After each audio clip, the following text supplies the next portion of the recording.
My family framed me for insanity. I framed them for fraud.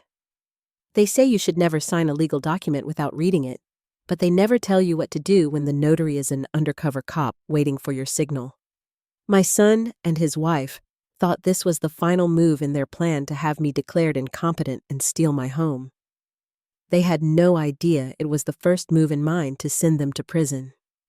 For 42 years, Eleanor's mind had been trained to find the single misplaced decimal, the subtle anomaly in a ledger that could unravel an entire corporate facade. Retirement had not dulled the instrument, only repurposed it. Her home on a quiet, tree-lined street was a testament to this precision. Every book on her shelves was ordered by author and publication year. Every spice jar in the pantry faced forward with its label perfectly centered, and the grandfather clock in the hall ticked with a rhythm she had personally calibrated to the atomic second. It was a closed system, a balanced equation of a life. Until the gift arrived. It sat on the solid oak mantelpiece, an unwelcome monolith of black plastic and glowing red numerals. A digital clock. Mark and Chloe had presented it to her the previous Sunday, a housewarming present for a house shed lived in for 3 decades. Chloe's smile had been too bright, her insistence on finding the perfect spot for it too performative. "It has the date and the indoor temperature, Mom," Mark had said, his voice lacking its usual warmth. "Just so you can see everything at a glance." Eleanor saw everything at a glance, and what she saw was a violation. The clock was sleek, modern, and utterly alien against the warm wood and the framed photos of a life well lived. It displaced a small porcelain bird her late husband had given her, now relegated to a side table like a demoted employee. For a week, Eleanor tried to ignore it. She told herself it was a clumsy but well-intentioned gesture from a son who had married into a world of sterile minimalism. But the auditor in her refused to be placated. An error, once spotted, could not be unseen. The angle was wrong. An object of its function should face the room center for optimal viewing. This clock, however, was tilted almost imperceptibly downward, its glowing red eyes aimed not at the opposite wall, but at the worn leather armchair where she sat every evening to read. The power cord, too, was a source of irritation. It was thicker than necessary for a simple clock and snaked down the wall with an inelegance that offended her sense of order. She had tried to adjust its position, to straighten it, but Chloe had placed a tacky, adhesive hook to secure the cord, making its awkward placement a permanent fixture. On Saturday afternoon, as a sliver of sunlight cut through the living room window, Eleanor decided she'd had enough. She was dusting, a methodical ritual that allowed her mind to wander through its own ledgers. As she approached the mantelpiece, she did not reach for the clock itself, but for the porcelain bird. She held its cool, smooth weight in her palm and looked at the intruder that had taken its place. She ran her dust cloth over the clock's glossy surface, her movements slow and deliberate. Her fingers, sensitive from years of sifting through paper, traced the seams of the plastic casing. They were clean, almost too clean. Then, the beam of sunlight shifted, glinting off the clock's face. It wasn't the red numerals that caught her eye, but a pinpoint of light from within the dark, mesh-like speaker grill on the front panel. Eleanor went still. The dustcloth remained pressed against the plastic. It was not a reflection. It was a tiny, perfectly circular piece of coated glass, nestled deep within the plastic mesh, designed to be indistinguishable from the pattern. An auditor does not jump to conclusions. They gather data until a conclusion is the only logical outcome. She moved her head slightly to the left. The glint vanished. She moved it back to the right. The glint returned. It was a lens, an unblinking, silent observer in the heart of her sanctuary. The air in the room grew thin. The steady tick-tock of the grandfather clock in the hall seemed to mock her, each beat a measure of the time she had been watched. How long? Since Sunday? Or had there been other gifts, other Trojan horses she had welcomed into her home? The warmth she felt was not from the sun, but a flush of cold, sharp fury that started in her chest and spread to her fingertips. Her son. Her daughter-in-law. She did not smash the clock. She did not rip it from the wall. Her training, her very nature, dictated a different response. She carefully finished wiping its surface, leaving no fingerprints, and placed it back on the mantelpiece, ensuring its angle was precisely as she had found it. She looked at the photos next to it, her husband, young and smiling Mark as a boy on his first bicycle. The clock was watching her still, but now the observation was no longer one-sided. An audit had begun. The following Sunday, Eleanor drove to her son's house, a structure of glass and steel that seemed to have been surgically inserted into its manicured landscape. Inside, the air was cool and smelled faintly of a chemical citrus. It was Chloe's domain, a gallery of beige furniture and abstract art so devoid of personality it felt like a corporate lobby. Mark greeted her at the door with a kiss that landed somewhere between her cheek and her ear, his eyes fixed on a point over her shoulder. Chloe's brother, Julian, was already there, holding a glass of sparkling water. He was a man tailored in expensive fabrics, with a restless energy that made the minimalist room feel even smaller. His handshake was firm, his smile a well-rehearsed display of professional charm. "Eleanor," he said, his voice smooth. "Always a pleasure. You're looking fantastic." They sat down to a brunch of quinoa salad and grilled asparagus. The conversation began with innocuous topics: the weather, a local political race, Julian's recent trip to a ski resort. But as Mark meticulously arranged and rearranged the food on his plate, Julian pivoted. "I drove past your place the other day, Eleanor," he began, leaning forward with an air of casual interest. "That neighborhood has held its value remarkably well. Prime real estate. It's a good home," Eleanor replied, taking a small bite of salad. She kept her posture straight, her napkin folded neatly in her lap. She felt the invisible weight of their collective gaze, an appraisal in progress. "But the upkeep," Chloe chimed in, placing her fork down. Her concern was as manufactured as the centerpiece on the table. "All that yard work? The stairs, we just worry it's becoming a burden." Eleanor met her daughter-in-law's gaze. "I find physical activity invigorating. My roses have never been healthier." She offered no further information, leaving a void in the conversation that Mark rushed to fill by offering everyone more water. His hand trembled slightly as he poured. Julian took over again, his tone shifting from casual to advisory. "Of course, but from a purely financial perspective, a property that large is a significant liability. Taxes, insurance, surprise repairs, you could cash out, move into a lovely new condo, and have a substantial nest egg to make life more comfortable." He gestured around the sterile room as if it were the pinnacle of aspirational living. "Simplify." It was an interrogation disguised as a family meal. Every question was a probe, every statement of concern a tool to gauge her perceived frailty. They were not asking about her well-being, they were auditing her life's assets. She was a line item, a variable in an equation he was trying to solve. Eleanor recognized the technique. It was the soft pressure applied before the squeeze, designed to make a person feel overwhelmed and eager for a simple solution. Their simple solution. "My finances are in excellent order, Julian," she stated, her voice even and clear. "My husband and I were always meticulous planners." This was a warning shot, a reminder of her professional background and cognitive fortitude. The statement hung in the air. Julian's smile tightened for a fraction of a second. Chloe glanced at Mark, a flicker of annoyance in her eyes. Mark simply stared at his plate, the picture of filial misery.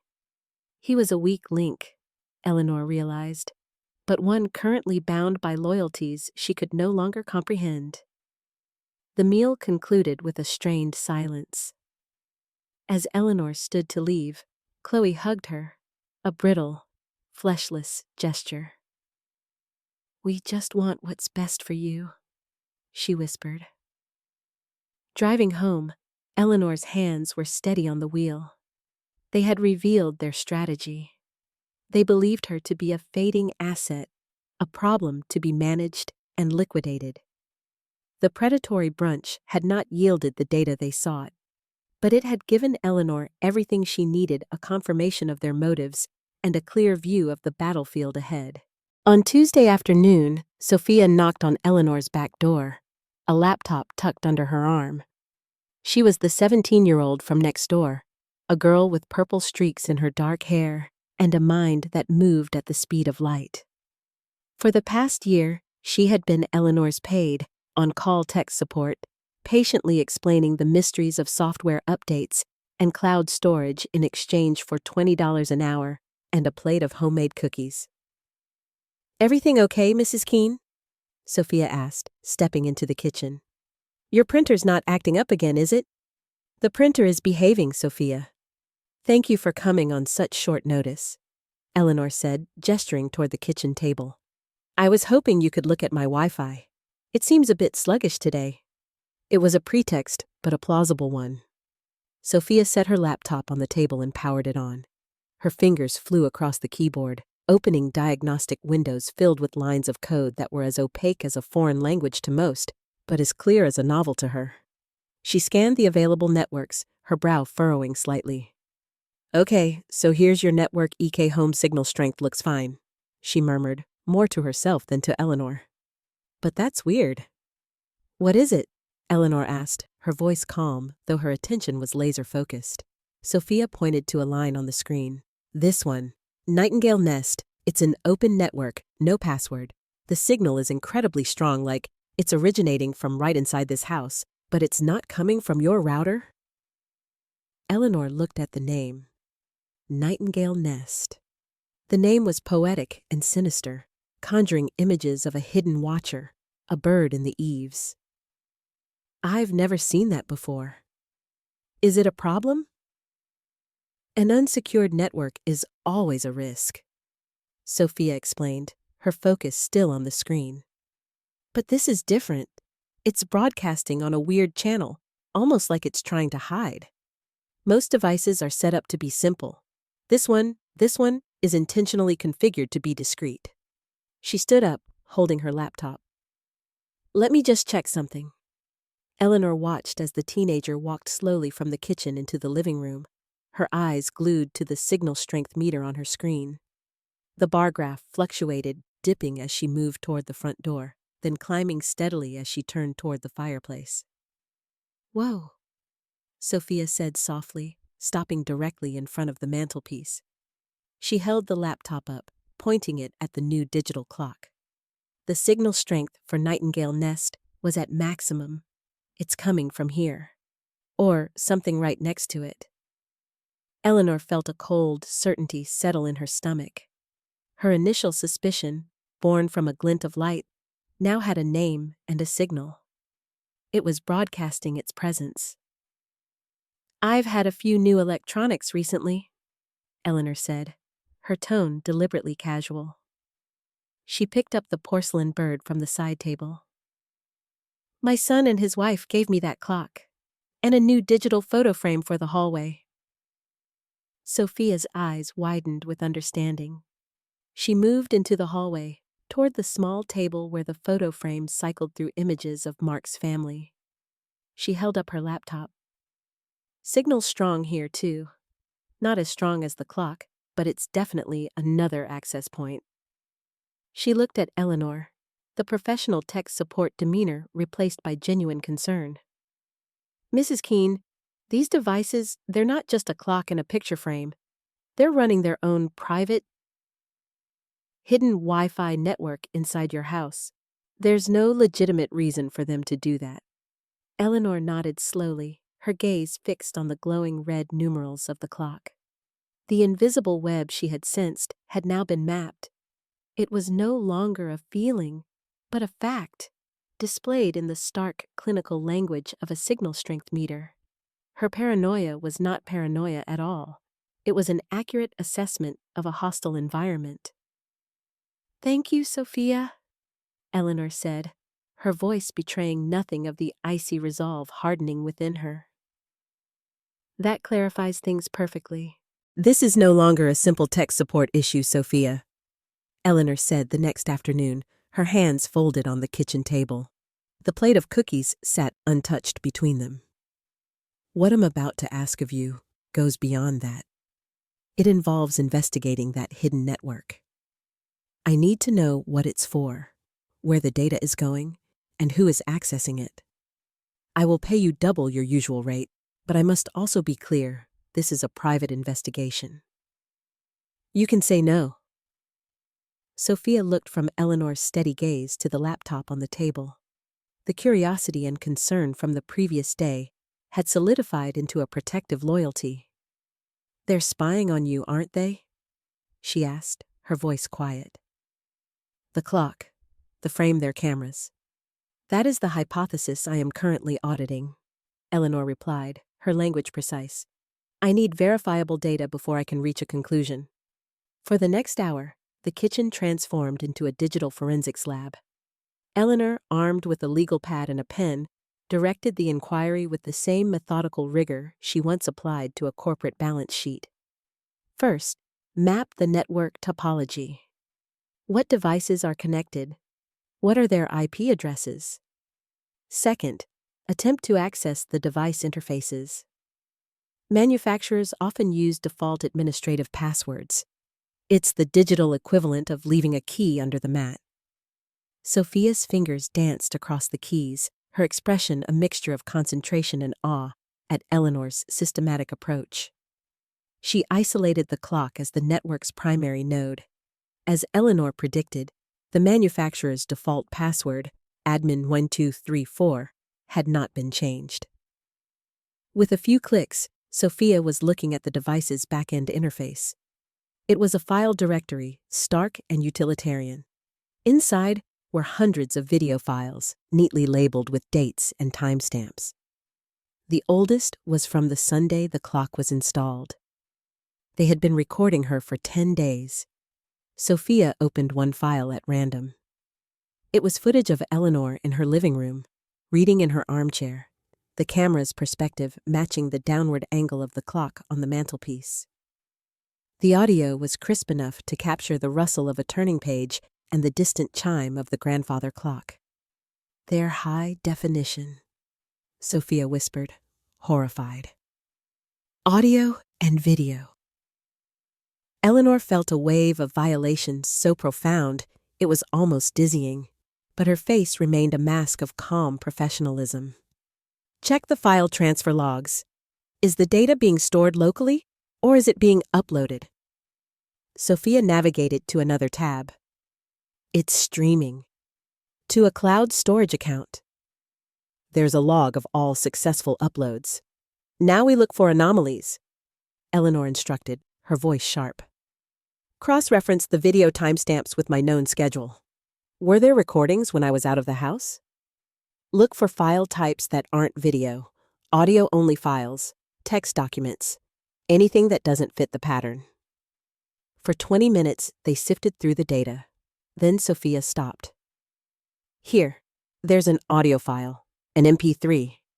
It was uploaded from a different IP address, not from inside this house. The timestamp is from Monday, late at night."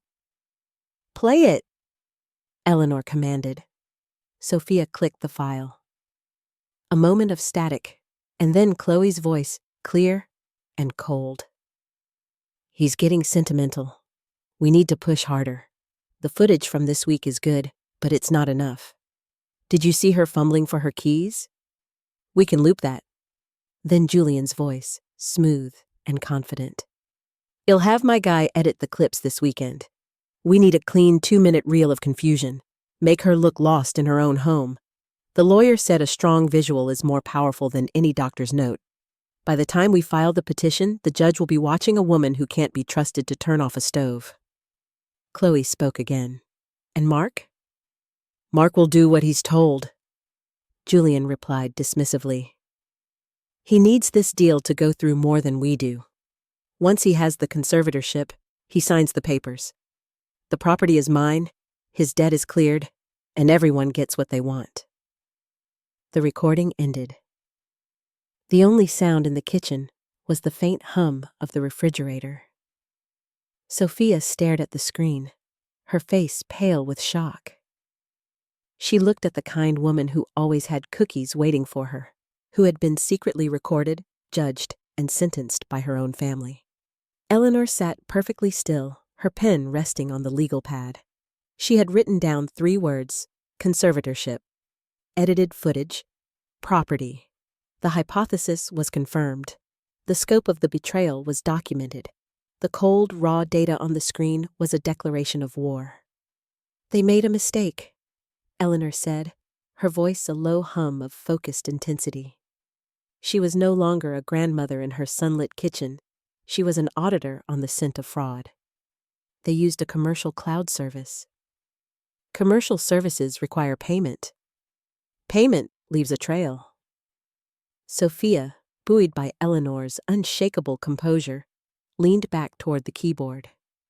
The account is registered under a generic email, but the billing info let me see if I can access the metadata. It was a digital breadcrumb, but it was enough. The monthly subscription for the cloud storage was being paid by a corporate credit card. The name on the card was not a person, but an entity, Apex Holdings, LLC. Apex Holdings, Eleanor repeated, writing the name on her legal pad and underlining it twice. Now we leave the digital world and enter the public record. Thank you, Sophia. You have given me a name. That is all I need. After Sophia left, with a backup of all the video and audio files secured on an encrypted hard drive, Eleanor moved from her kitchen to the small home office where she still kept her professional-grade financial analysis software. For the first time in 5 years, she felt the old thrill of the hunt, the cold, clear-headed pursuit of a discrepancy. Apex Holdings, LLC was the thread she would pull to unravel their entire scheme. A quick search of the state's business registry confirmed Apex Holdings was a registered limited liability company. It had been formed 6 months ago. The listed agent was a boilerplate legal service in the state capital, a common tactic for obscuring true ownership. But the filing address for the company itself was a local P.O. box. Eleanor's mind worked through the next steps with practiced efficiency. She cross-referenced the P.O. box address with property tax records, lien filings, and court dockets.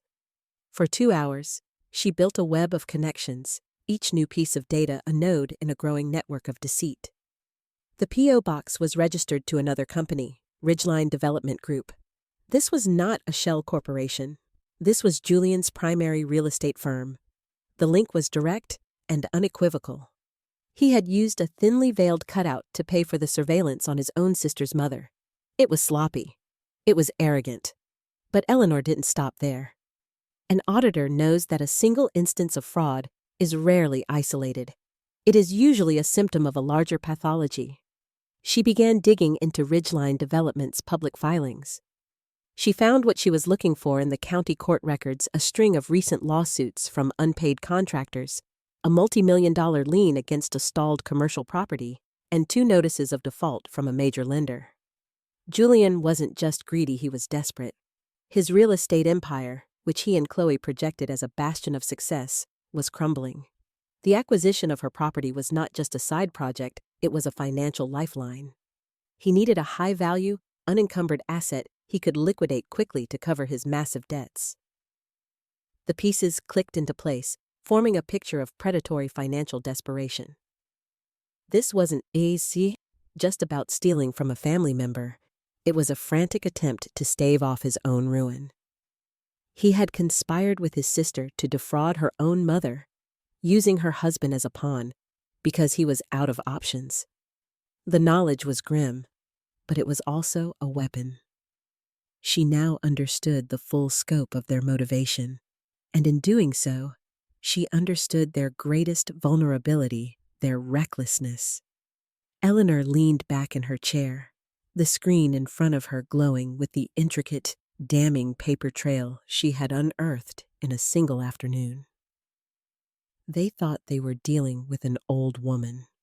They had forgotten they were dealing with a forensic auditor. The next morning, Eleanor awoke with a chilling clarity. They wanted a performance she would give them one worthy of an award. The mantelpiece clock was no longer just a surveillance device, it was her audience. She purchased her primary prop online, with overnight delivery a simple ballpoint pen. It was unremarkable in every way, except for the tiny, nearly invisible lens positioned just above the pocket clip and a micro SD card port hidden under the screw-off casing. It was low-tech, reliable, and utterly discreet. This pen would become her witness, the unimpeachable narrator of her true state of mind. Her first performance began on Thursday. Dressed in her usual cardigan and slacks, she stood in front of the open refrigerator, the clock's camera capturing a perfect view of the kitchen. She held a carton of milk, stared at it for a long, vacant moment, then placed it not on the shelf, but in the bread box on the counter. She closed the refrigerator, turned, and walked out of the room with a mildly bewildered expression.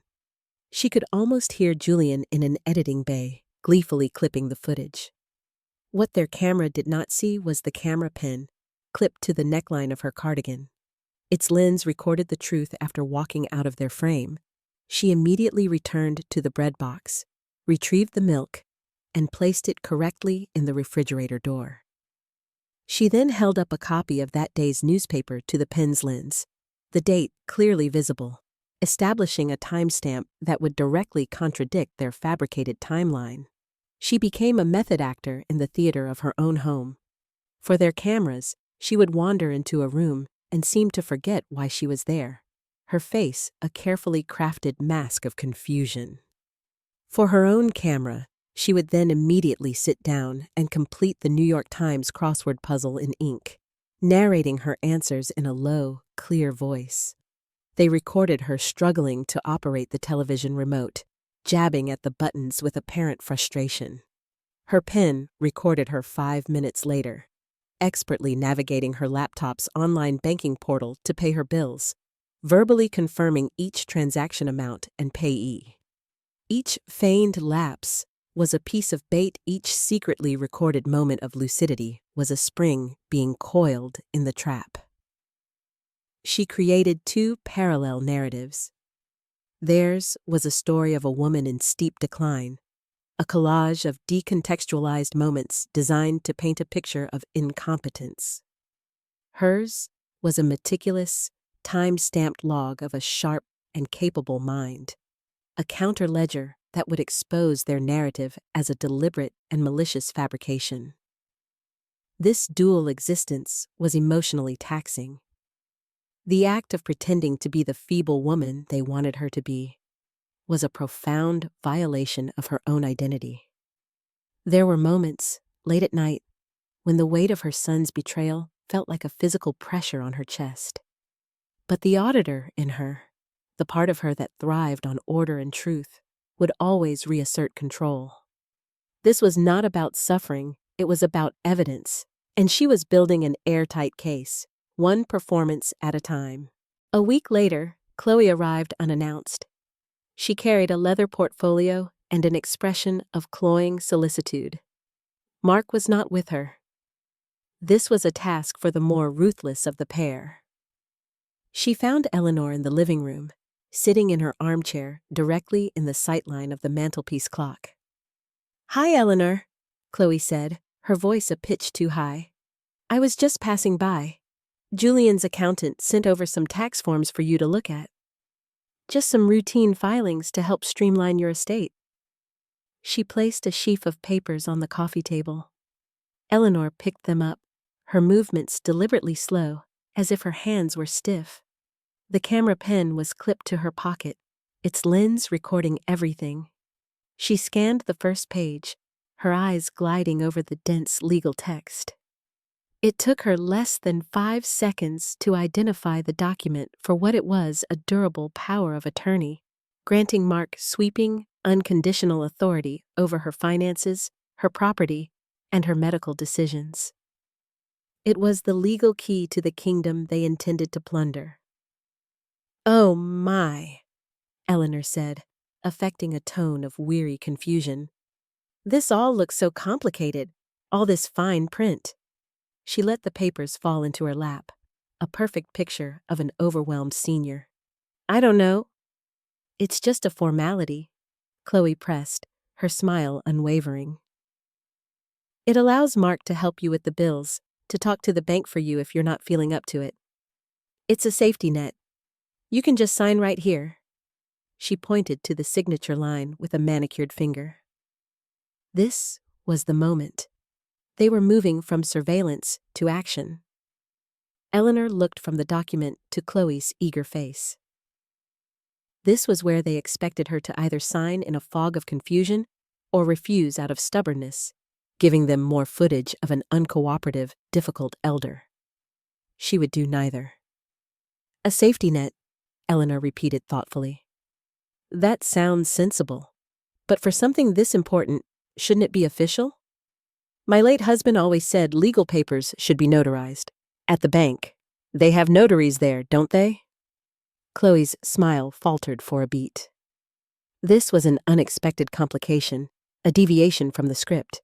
She had likely come prepared with her own notary, a co-conspirator who would rubber stamp the document without a second thought. "We can have a notary come here, Eleanor. It's no trouble," Chloe offered quickly. "No, no," Eleanor insisted, her tone a perfect blend of vague anxiety and a desire to be proper. "I'd feel better doing it at my own bank. With Mr. Henderson. He's known me for years." She folded the papers and placed them back on the table. "How about Thursday? I have an appointment near the bank anyway. You and Mark can meet me there around 2. She had done 3 crucial things. She had taken control of the timeline, delaying the signing and giving herself time to prepare. She had moved the venue from her compromised home to the neutral, secure, and camera-filled environment of a federal bank.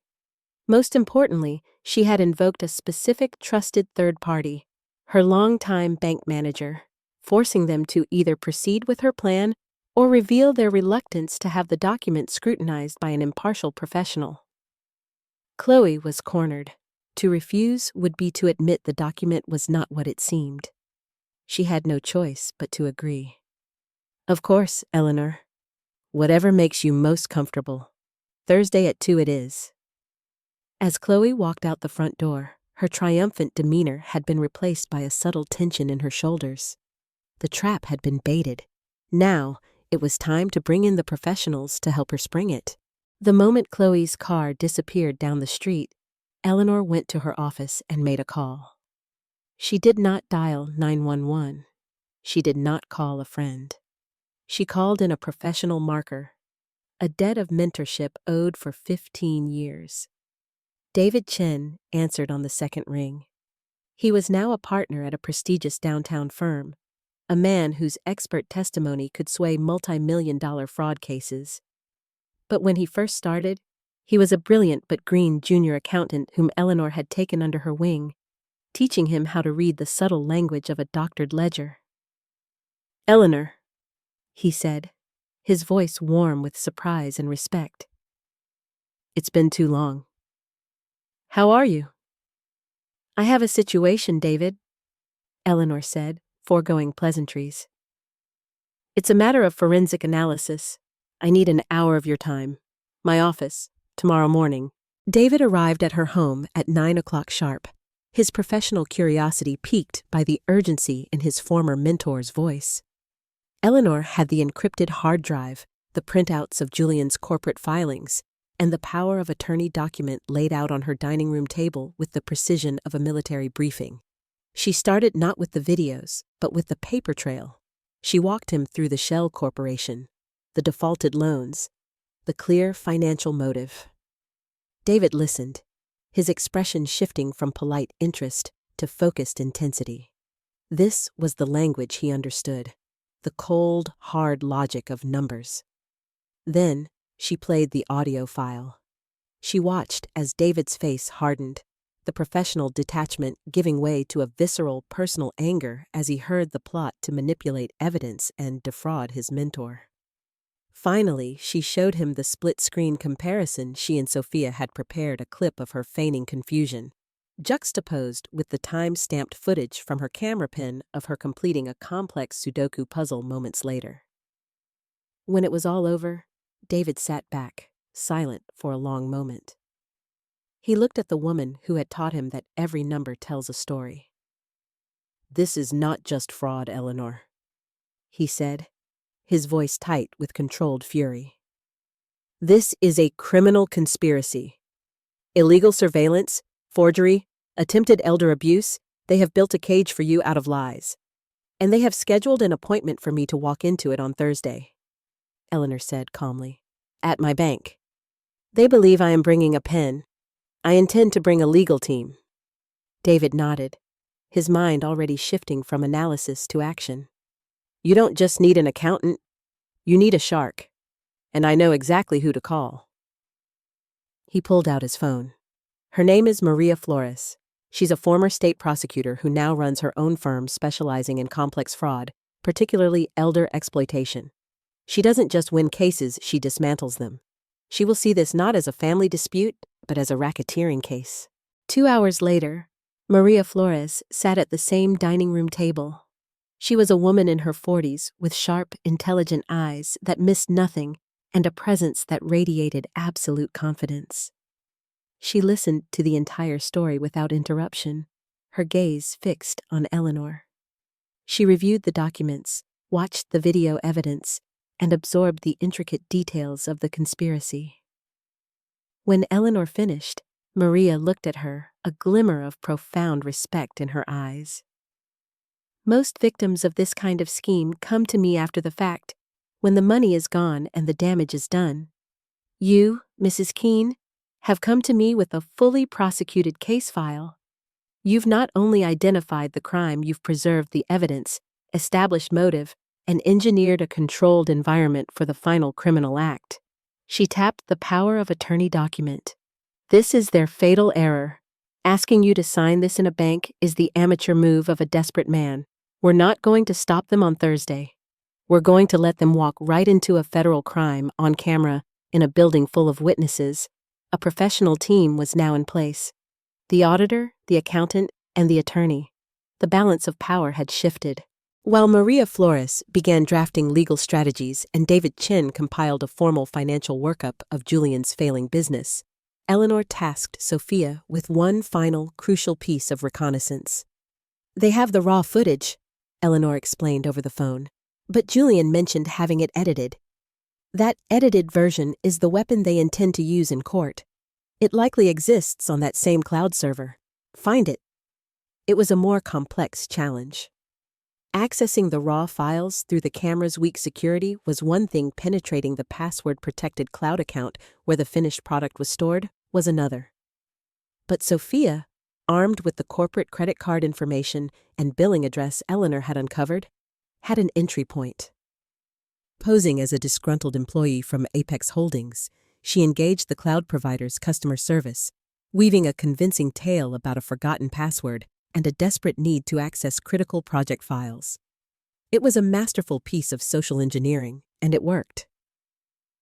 Within an hour, she had reset the password and gained full access to the account. She called Eleanor immediately, her voice hushed with a mixture of triumph and dread. "I'm in, Mrs. Keane. There's a folder here.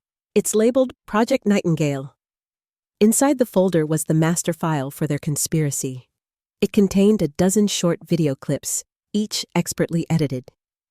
Sophia played one for Eleanor over the secure line. It showed Eleanor standing in her kitchen, staring blankly at a pot on the stove as water boiled over. The clip was less than 10 seconds long, ending abruptly.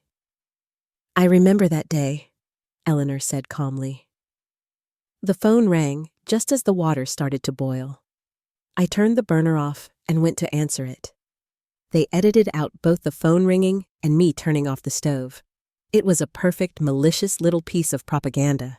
But the videos were not the most damning discovery. At the bottom of the file list was a PDF document titled Keane Neurological Assessment. Sophia opened it. The document was a 2-page report on official-looking letterhead from a neurological clinic Eleanor had never heard of. It detailed a supposed cognitive evaluation replete with clinical jargon, describing symptoms of memory loss, executive dysfunction, and spatiotemporal disorientation. The final diagnosis was blunt, early-onset dementia with rapid progression. The report was signed by a Dr. Alistair Finch. A cold dread, more potent than any anger she had felt before, settled over Eleanor. This was not just manipulation, it was a profound ontological assault. They were attempting to rewrite the very nature of her mind, to codify their lies into a medical fact. Alistair Finch, Eleanor repeated, typing the name into a search engine. Her auditor's instincts took over, pushing back the emotional tide. There is no Dr. Finch at that clinic. Let's check the state medical board. The search results came up instantly. Dr. Alistair Finch was real. He had been a licensed neurologist, but his license had been permanently suspended 2 years ago for, among other things, insurance fraud and selling prescriptions. He was a disgraced doctor, a medical gun for hire, and his signature was the centerpiece of their case against her. They had not just edited footage, they had fabricated a medical reality. They had built a complete, multifaceted case, combining visual deception with a fraudulent professional diagnosis. This single document elevated their scheme from a desperate, familial cash grab to a calculated, high-level conspiracy to commit fraud. It was the keystone of their entire plan, and Sophia had just handed it to her. Eleanor immediately forwarded the forged medical report to Maria Flores, who recognized it as the linchpin of a sophisticated fraud case. While Maria began drafting affidavits and notifying the state medical board, David Chen was conducting his own deep dive, cross-referencing Julian's failing business with Mark's financial records. He was looking for evidence of collusion, a money trail that connected son to brother-in-law. What he found was far more disturbing. He called an emergency meeting at Mariah's downtown office. The mood was tense. Julian hasn't just been planning to acquire the property, David began, spreading several documents across the conference table. He's already taken preliminary steps to sell it. He pointed to a purchase and sale agreement. The seller was listed as the Keane Family Estate. The buyer was Apex Holdings, Julian's shell corporation. The sale price was nearly 40% below market value, a classic sign of a non-arm's length transaction designed for a quick flip. But it was the signature on the seller's line that made Eleanor's blood run cold. It was Mark's signature, or a flawless imitation of it. "This agreement is dated 3 weeks ago," David said, his voice grim. "Before Chloe even presented you with the power of attorney. And there are others. Title search requests, preliminary zoning applications, all filed with the city planning department, all bearing what appears to be Mark's signature." Eleanor stared at the familiar loop and scrawl of her son's name. For 30 years, she had seen that signature on birthday cards, school permission slips, and loan applications. She knew its every nuance. This was an expert forgery, but a forgery nonetheless. The pressure was slightly off, the angle of the final letter a degree too sharp. "My son is in debt, but he is not a forger," Eleanor stated, a certainty cutting through her shock. "He would not have the skill, nor the nerve." Maria Flores leaned forward. Her eyes narrowed as she connected the dots. The picture that emerged was darker and more complex than any of them had imagined. "They're not just using Mark," Maria said, her voice sharp with realization. "They're setting him up. Think about it. If this goes wrong, who is the obvious culprit? The financially desperate son with the power of attorney, whose signature is on every document. Julian and Chloe can claim he acted alone, that they knew nothing about the forgeries or the undervalued sale. They'll paint him as a desperate man who manipulated them and his confused mother to solve his own money problems. The cruelty of it was breathtaking. They weren't just exploiting Mark's weakness, they were weaponizing it. They had built him a gilded cage, convincing him he was a partner in a necessary but unpleasant family matter, all while constructing a paper trail that would make him the sole scapegoat if their conspiracy imploded. He was not just an accomplice, he was the designated fall guy. The emotional weight of this revelation was immense. Eleanor looked at the forged signature, a symbol of a betrayal so profound it was almost unimaginable. Her son, her only child, was being systematically positioned for a fall by his own wife and her brother. He was a pawn in a game so ruthless he couldn't even see the board. This changed everything. It was no longer just about stopping a theft, it was about extricating her son from a trap he didn't even know he was in. This changes the entire legal landscape, Maria Flores said, her voice cutting through the heavy silence in the conference room. We are no longer just dealing with a conservatorship fraud. With the forgeries, the fraudulent medical report, and the Shell Corporation, this is a textbook case for the DA's Economic Crimes Unit. It's racketeering. She looked directly at Eleanor, her expression firm but compassionate. We have a choice. We can file a civil suit and freeze their assets, which will bog us down in court for years. Or we can take this entire package, gift-wrapped, to law enforcement and let them handle it. Given the evidence of an active, ongoing criminal enterprise, I strongly recommend the latter. Eleanor thought of Mark, caught in the gears of a machine he didn't understand. A criminal investigation would ensnare him just as surely as it would Chloe and Julian. But a civil suit wouldn't stop them, it would only slow them down. The only way to truly end this, and perhaps the only way to save her son from deeper ruin, was to let the full weight of the law descend. Proceed, Eleanor said, her voice unwavering. The next morning, Maria Flores met with Assistant District Attorney Chen, the head of the White-Collar Crime Division. She laid out the case with clinical precision, the illegal surveillance, the edited videos, the fraudulent medical assessment, the Shell Corporation, the forged sales documents. But the centerpiece of her presentation was Eleanor's counter-evidence, the time-stamped videos from the camera pen, which systematically dismantled their narrative of incompetence. The ADA, a veteran prosecutor accustomed to dry financial cases, was captivated. It was rare to see a conspiracy so malicious, but rarer still to see a target who had so thoroughly turned the tables on her perpetrators. The fact that the final criminal act, the coerced signing of the power of attorney, was scheduled to take place in 2 days was the final, compelling piece. They're walking into a trap of their own making, the ADA said, a slow smile spreading across his face. And your client, Mrs. Keane, said it for them. This is perfect.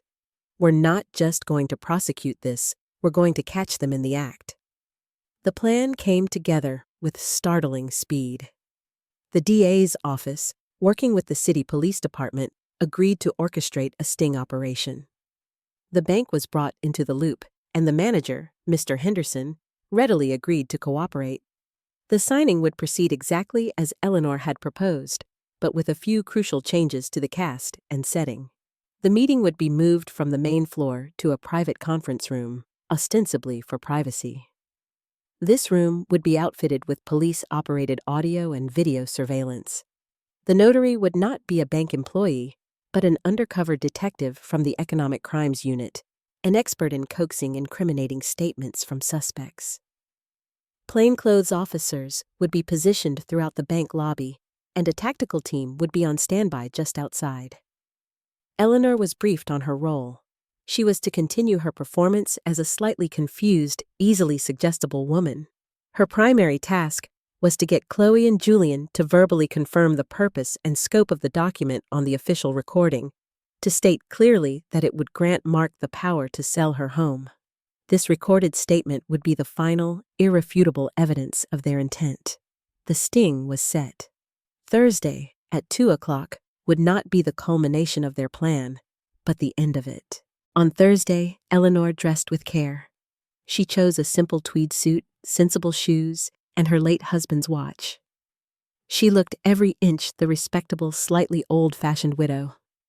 She arrived at the bank 10 minutes early and was greeted by Mr. Henderson, whose professional calm was a reassuring anchor in the churning currents of the day. Chloe and Julian arrived at 2 o'clock, their faces radiating confident anticipation. Mark was not with them, a detail Eleanor noted with a pang of cold relief. They had grown arrogant enough to believe they no longer needed him as a prop. "Eleanor," Julian said, taking her arm in a gesture of false solicitude. "Ready to get this sorted?" Mr. Henderson led them not to his public-facing office, but down a quiet hallway to a secluded conference room. "More privacy here," he explained smoothly. The room was blandly corporate, with a large table, several chairs, and a discreetly placed ficus tree in the corner that likely concealed a camera. The notary was already waiting. She was a woman in her late 30s, with a pleasant, unassuming demeanor that belied her true identity as Detective Miller. They all sat down. Chloe placed the power of attorney document in the center of the table. "Now, Eleanor," Chloe began, her voice dripping with condescension. "This is just what we talked about. It lets Mark help you out." Eleanor picked up the papers, her hands trembling just enough to be convincing. "I'm still not sure I understand all this legal language," she said, looking at the undercover notary. "Could you explain it to me, dear? What exactly am I signing?" This was the opening gambit. Detective Miller, in her role as the notary, turned to Chloe and Julian. "Of course, before I can notarize a signature, I need to ensure the signer fully understands the document.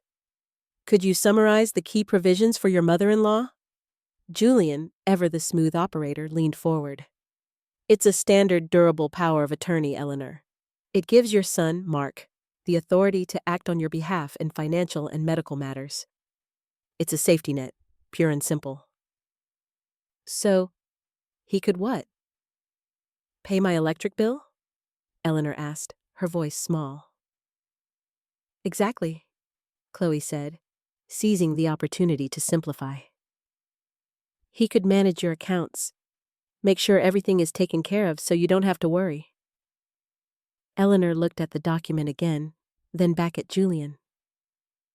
"It mentions property. My house. Does this mean he could sell my house?" This was the critical question. The room was silent for a beat. From the corner of her eye, Eleanor saw the detective's hand rest near the notary stamp, her posture utterly relaxed. Julian's greed overrode his caution. He saw the finish line and couldn't resist striding across it. "Yes, it does give him that authority," he confirmed, his voice smooth as oil. "It allows him to manage all your assets, including the house. It's about creating liquidity, Eleanor, to ensure you have the best possible care in the future. We've already had a very generous offer on the property." Detective Miller interjected, her tone professionally placid. "So, to be clear for the record, the signee, Eleanor Keane, is granting her agent, Mark Keane, the full authority to sell her primary residence at his discretion?" "That is correct," Julian said, a hint of impatience in his voice. "He wanted the signature," Chloe added. "It's what's best for her. The house is far too much for her to handle." They had taken the bait. They had stated their fraudulent intent, on camera, in a controlled environment, to an officer of the law. They had confirmed the purpose of the document was not to help her pay bills, but to seize and liquidate her largest asset. Eleanor gave a slow, wavering nod, as if finally resigning herself to the inevitable. "All right.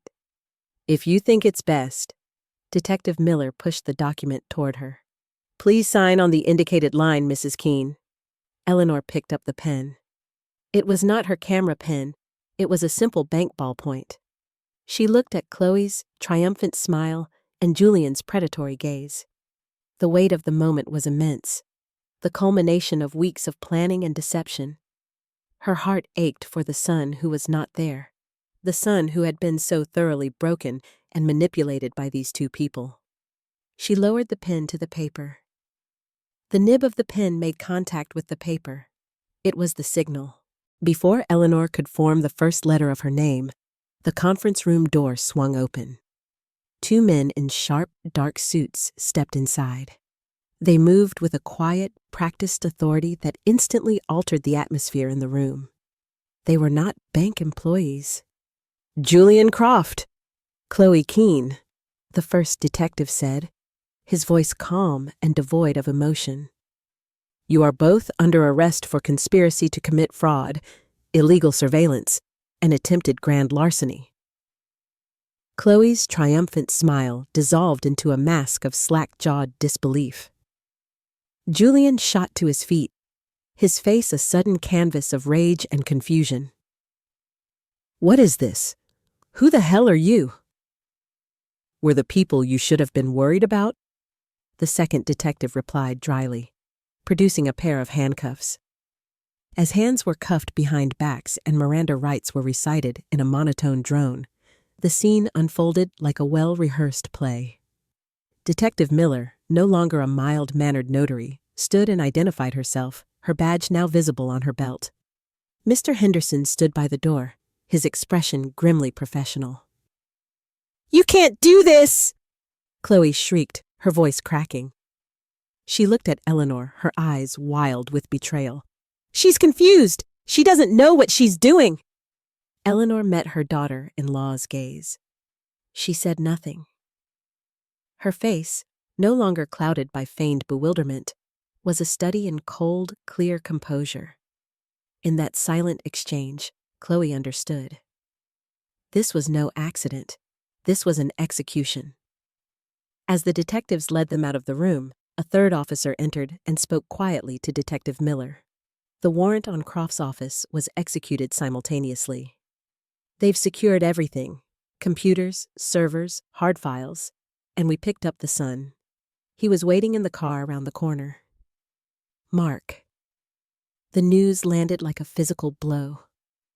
Eleanor had hoped, somehow, that he would have had the sense to stay away, to extricate himself at the last moment. But he had been there, a willing, waiting accomplice, unaware that he was also the designated scapegoat. Eleanor was escorted out a private rear exit by Mr. Henderson, shielding her from the commotion in the main lobby. She could hear the raised voices, the gasps of the bank's customers as Chloe and Julian were led through in handcuffs. The trap, so meticulously set, had been sprung. The entire conspiracy, a web of lies and manipulation that had been months in the making, had been dismantled in less than 5 minutes. Standing in the bright afternoon sun, Eleanor felt not a sense of victory, but a profound and hollow ache. She had protected her assets. She had exposed the criminals. But she had also just participated in the arrest of her own son. The ledger, for the first time in her life, felt impossibly, tragically unbalanced. Mark sat in a sterile interrogation room, the smell of stale coffee hanging in the air. For an hour, he had maintained a stoic, bewildered silence, repeating only that there had been a misunderstanding, that they were just trying to help his mother. He believed it. He clung to the narrative Chloe and Julian had so carefully constructed for him. Then, the assistant DA entered the room, accompanied by Detective Miller. They didn't ask questions. They presented evidence. First, they played the audio recording from the bank. Mark listened to his wife and brother-in-law calmly discussing the sale of his mother's house, confirming their intent to liquidate her assets. He paled, but his loyalty held. "They were just discussing options," he mumbled. "Contingencies." Next, they showed him the forged purchase and sale agreement, the one bearing the imitation of his signature. They placed a verified sample of his real signature next to it. Our forensic expert identified 17 points of divergence, the DA said flatly. It's an excellent forgery, but it's a forgery. Were you aware that Julian Croft was signing your name to legal documents 3 weeks ago? Mark stared at the paper, his face a mask of dawning horror. No, that's not possible. Finally, the DA played his trump card. Your brother-in-law is a very careful planner, Mr. Keane. He created a clear paper trail, a financially struggling son, a mother showing signs of dementia, and a power of attorney that gives him access to everything. A son whose signature is on every fraudulent document. If this case had gone to trial based on their plan, you, and you alone, would be facing a 20-year sentence. They were going to let you take the entire fall. The carefully built edifice of denial and manipulated loyalty crumbled.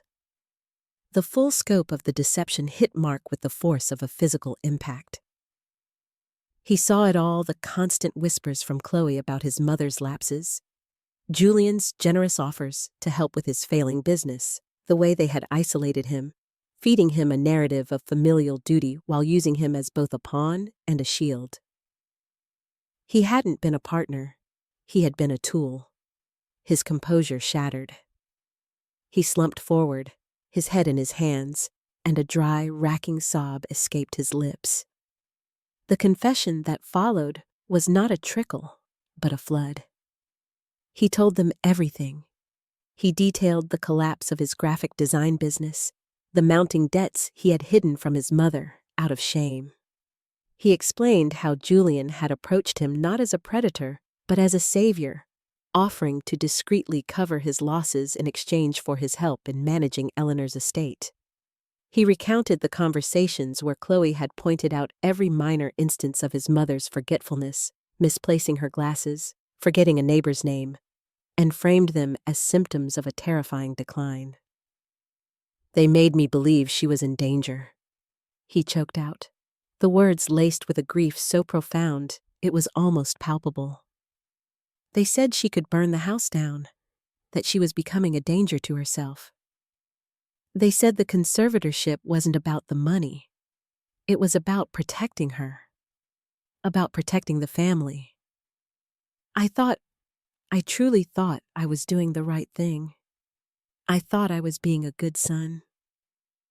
He admitted to planting the clock, believing it was a simple security camera to keep an eye on her. He admitted to his silence at the brunch, to his complicity in a plan whose true nature he had been expertly shielded from. He was a man drowning in the realization that his weakness, his shame, and his love for his mother had been the very levers used to betray them all. The story broke the next morning.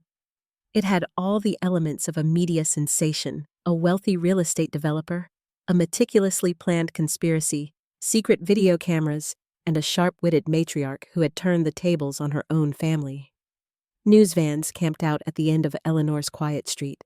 Reporters called her house at all hours, their questions a relentless barrage of morbid curiosity. Eleanor ignored them all. She unplugged her landline and communicated with the outside world only through Maria Flores. Her home, once a stage for her performance of confusion, was now a fortress against the intrusion of public speculation. At their arraignment, Julian and Chloe were denied bail. The judge, citing the sophistication of the fraud and Julian's network of offshore accounts, deemed them significant flight risks. They were remanded to the county jail, their designer clothes and arrogant smirks replaced by orange jumpsuits and the flat, dazed expressions of people whose worlds have irrevocably collapsed. Mark's situation was more complex. Based on his full confession and his clear status as a manipulated, if willing, participant, the DA agreed to release him on his own recognizance. He was charged with being an accessory to conspiracy, a serious felony, but his cooperation had earned him a crucial measure of prosecutorial grace. He was now a witness for the state, against his own wife. He called Eleanor once from his lawyer's office. His voice was a raw, broken thing, stripped of all its former confidence. "Mom, I am so sorry." Eleanor listened to the static on the line, the vast, silent chasm that now separated them. The betrayal was a wound that was still too fresh, too deep to be bridged by a simple apology. "The lawyers will handle everything, Mark," she said, her voice not unkind, but devoid of the maternal warmth he had taken for granted his entire life. "Just do what they tell you." She hung up before he could reply. The days that followed were a blur of legal preparations. Eleanor met with Maria and the DA, providing a formal, detailed statement. She handed over the camera pen, her meticulous notes, and every piece of evidence she and Sophia had gathered. Her role as an amateur investigator was over. She was now the state's key witness. Through it all, she maintained an almost supernatural composure. She compartmentalized her grief, filing it away like a problematic ledger that she would address at a later date. Her focus was on the case, on ensuring that the intricate structure of lies they had built was brought crashing down with the full force of the law. There was no room for emotional indulgence. Fortitude was a requirement.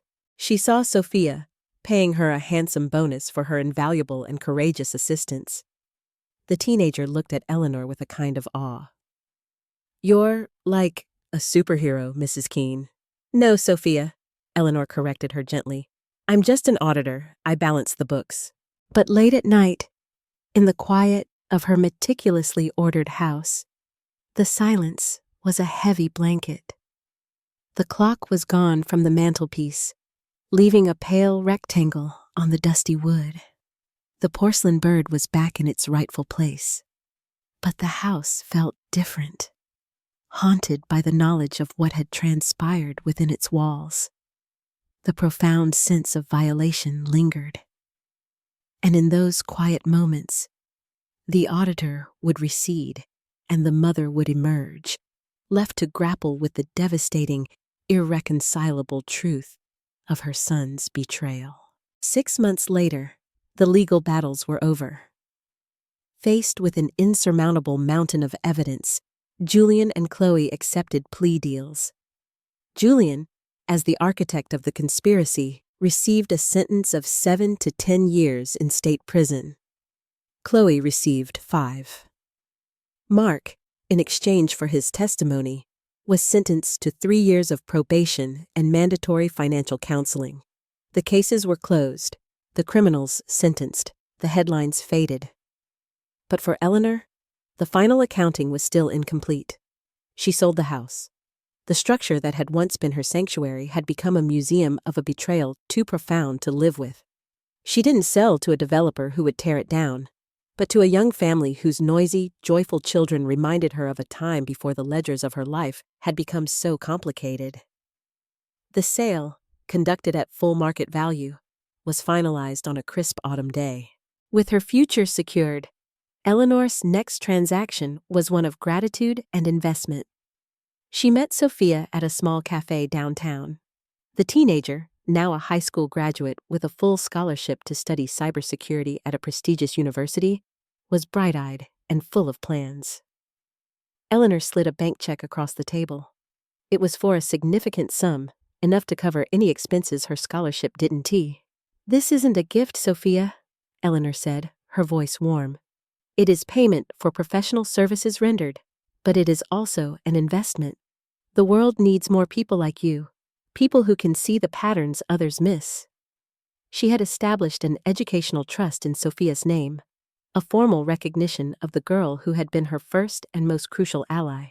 The final entry in Eleanor's personal ledger took place a month later, in the brightly lit community room of a local senior center. About 30 people sat in folding chairs, their faces a mixture of curiosity and apprehension. Eleanor stood at a small lectern, not as a victim, but as an expert. On the screen behind her was the title of her pro bono workshop, The Auditor's Guide to Protecting Your Assets. She didn't tell her story in a sensational way. She presented it as a case study, using anonymized documents and redacted evidence from her own investigation.